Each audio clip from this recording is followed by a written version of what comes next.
Okay, so I want to make a quick video comparing the Bose Quiet, maybe not comparing, I'm very tempted to compare them, but the Bose QuietComfort 2s. Now, if you watch previous videos, I lost my AirPods. I've had the AirPods since the day they came out. I'm an Apple user, so I have a huge bias as to what I'm expecting out of noise canceling headphones. That being said, one of my good friends, he does like calisthenics in the gyms. He has the first generation of this. I don't know if he knew there was a second generation of it, but I went to Best Buy, picked it up because I got curious and wanted to test it out. So, being a New York City commuter, I have to be able to be aware of my surroundings, but I also want to block out the noise occasionally. I also run in my headphones, and these look like they would be a great fit. So, I'm going to run you by two or three positives. There's not really that many positives, and then all the negatives. And if you should buy and spend your hard-earned money on these in 2023. The simple answer is always, I know we watch all these videos kind of to kill time, to make ourselves feel better about our buying decisions. The simple answer is if you're an Apple user in 2023, the AirPod Pros 2 are the right solution. I personally want something with USB-C, and I've gone down this rabbit hole of trying different things, so you don't have to waste your time and energy going to the store, wasting money to buy, return, and try. Just to give you my feedback. So here we go. First thing that I like about these headphones is the size. The size of these little pods, we're going to call them Bose pods. They're pretty small. They're nice shape. They have a little stem design, kind of like the AirPod Pros. And they have the ear tip piece, and then they also have, let me see if I can correctly show this to you guys. They have a wing. And this little wing is reminiscent to their first generation as well. And it includes a bunch of different ear tip sizes and wing sizes. So it'll fit your ear no matter what your ear is like. They're small, they're lightweight, and they fit a variety of ears. Some people don't like AirPods because of that. I personally found these very comfortable, and the variation in tips is awesome. So that's the first thing that's good. The versatility of the size of the buds. They're small, they're lightweight, they're compact, and they have tons of fins and earbud options. Second thing that's amazing about this is the noise canceling. The noise canceling is amazing. It's top tier.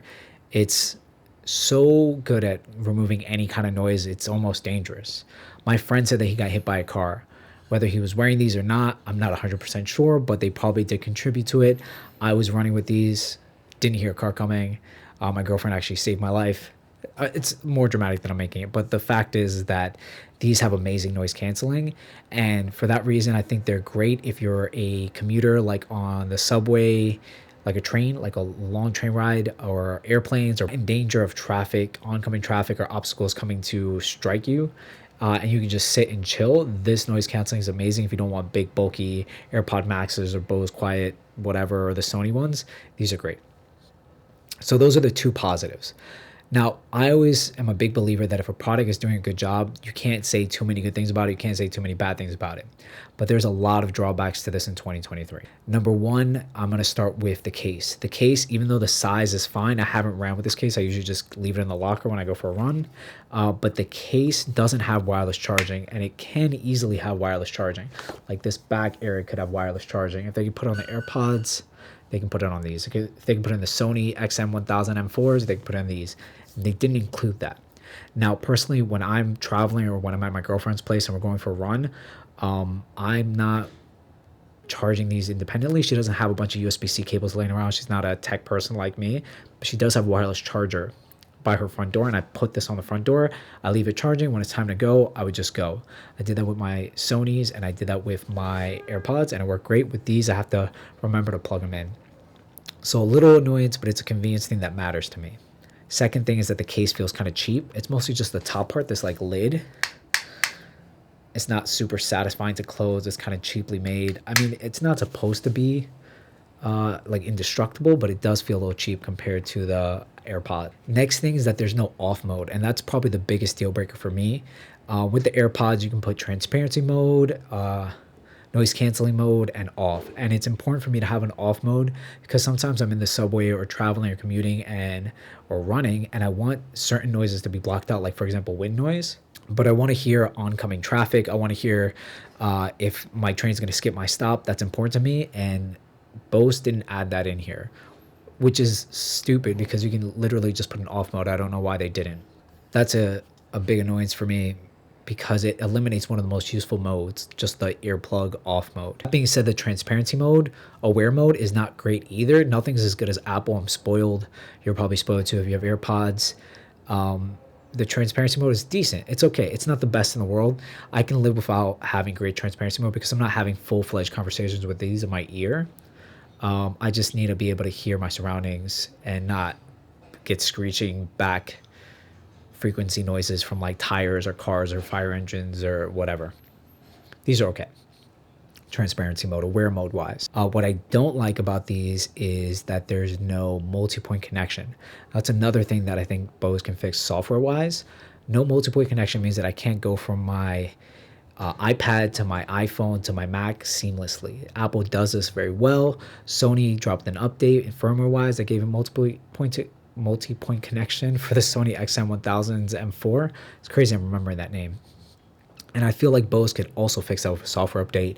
If you work at Bose and you're watching this, please update this product because it would be a big W if it had multi-point connection and an off mode. And those are two simple things. I'm pretty sure engineers can figure that out. So yeah, with that being said, with a $200 price tag, which I don't think is too bad, I'll drop $200 for a good pair of headphones. The battery life is decent on these, relatively speaking. I haven't done anything crazy. I just did a couple runs.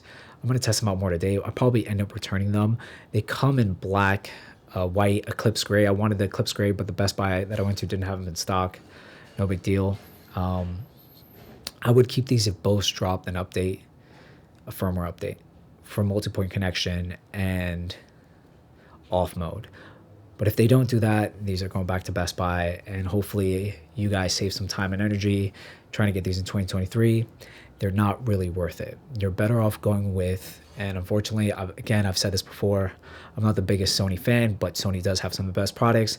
The Sony LinkBud S. Those seem like the best amalgamation of features, size, comfortability. They don't have wireless charging, but they do noise canceling. The way that Sony does noise canceling is great. Their sound quality is great. Their transparency mode is great as well. It's very usable. If I can combine the form factor of the Bose pods, is what I'm calling them, and the Sony LinkBud S features, or the WXM4s, I think that's the right name, that would be my killer headset. But until then, I don't recommend you drop $200 on the Bose QuietComfort unless they do the firmware update. So Bose, I think I got like 30 days to return these. Bose, in the next 30 days, if you drop a firmware update, I will keep these and return my Sonys. All right, stay tuned. Next time, maybe I'll have the LinkBud S. Maybe I'll have, honestly, I was looking at some different noise canceling headphones, some expensive stuff like the Bowers Wilkins ones, I think they're called. I'll put a picture here. Maybe I'll grab those because I'm irresponsible with money.